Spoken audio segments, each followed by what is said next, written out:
আচ্ছা আপনাদেরকে আগে সবার আগে একটা ভিডিও দেখাই, দেখেন। একজন হিন্দুর পাশে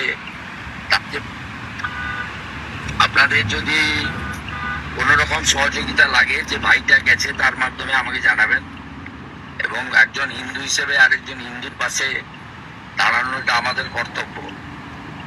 সকলেই বিচলিত আমরা, আপনি শক্ত থাকবেন এবং গোটা পৃথিবীর হিন্দু সবাই আমরা আপনার পাশে আছি। ভাই ফোনটা ধরেছিলেন, ফোনটা নিন। আচ্ছা এই ভিডিওটা থেকে কি বুঝতে পারলেন? আপনারা কদিন আগে জানছেন যে ময়মনসিংহে একটা ছেলেরে রাসূলুল্লাহ সাল্লাল্লাহু আলাইহি সাল্লামের নামে কটূক্তি করার কারণে তাকে জ্বলন্ত আগুনে পুড়ে মারা হয়েছে।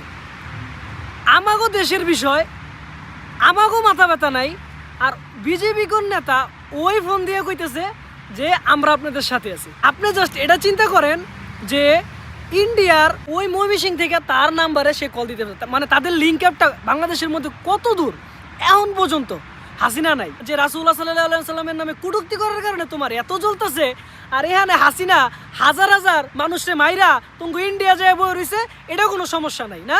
তোমরা তারে সেফটি দিতেছো। তোমরা যদি আসলে ইনসাফ চাও তাহলে সবার আগে হাসিনারে বাংলাদেশে পাঠাও। তোমরা যদি আসলে ইনসাফের পক্ষে কথা বলো তাহলে কার দোষ?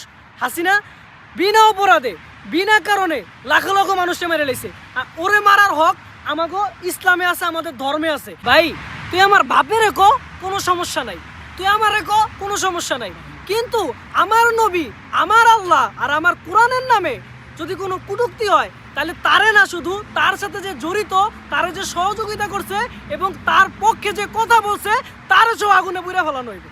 কোনো অপশনই নেই, কোনো অপশনই নেই, তার দুনিয়াতে বাইচা থাকার কোনো হকই নেই। বাংলাদেশের প্রতি ভারতের যে আগ্রাসন, এই বিরোধী কথা বলার কারণে হাদি বাইরে মাইরা ফেলানো হয়েছে, এটার বিচার এখন পর্যন্ত হয় নাই। তোমরা যে বলো যে বাংলাদেশে হিন্দুদের প্রতি নির্যাতন করা হয়, তাহলে তোমরা কখনো আসো, আইসা দেখো, কোনো হিন্দুরে জিজ্ঞেস করো যে আসলে কি বাংলাদেশে কোনো হিন্দুর প্রতি নির্যাতন করা হয় কিনা। আর তোমরা প্রতিদিন গরু জবাই করার কারণে কত মুসলমানের প্রতি নির্যাতন করতেছো, তোমরা করতেছো না? অবশ্যই করতেছো। সাপ আমাগোর সাথে করার তোমাকে দরকার নাই। তোমাগো দেশের বিষয় নিয়ে তোমরা কথা কো, আমাগো দেশের বিষয় নিয়ে আমরা কথা কমু, তাই না? তোমরা যদি এত ইনসাফের নিয়ে কথা বলতে চাও তাহলে আগে হাসিনারে পাঠাও, তারপর আমরা দেখাইতেছি যে ইনসাফ কি।